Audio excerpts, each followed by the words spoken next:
धावतात. आपल्या मुलाबाळांची काळजी घ्या. त्यांना एकटं दुखतं कुठेही बाहेर पाठवू नका. नागपूर, भंडारा, गोंदिया अशा मोठमोठ्या ठिकाणी किडनॅपिंगच्या गँग आल्या आहेत.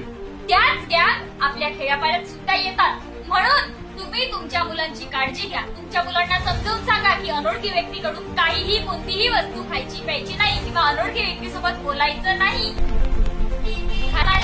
आणि तुमच्या घराशेजारी किंवा तुमच्या गावात, तुमच्या मोहल्ल्यात, तुमच्या घरात कोणत्याही ठिकाणी अशी कोणतीही तुम्हाला अनोळखी व्यक्ती जर दिसत असेल आणि अनोळखी व्यक्ती जर दिसत असेल तर त्या व्यक्तीची योग्य ती चौकशी करा आणि नंतरच तिला आपल्या मोहल्ल्यात किंवा आपल्या घरात येऊ द्या. पण माझ्या तरी मते येऊ देऊच नका, कारण कोणतीही अनोळखी व्यक्ती आपल्याला घात करू शकते, आपल्या मुलांना चोरून नेऊ शकते किंवा आपल्या घरची चोरी करू शकते किंवा आपल्यालाही मारहाण करू शकते. म्हणून तुम्ही तुमची काळजी घ्या, तुमच्या मुलांची काळजी घ्या. तुम्ही सेफ, आपण सेफ.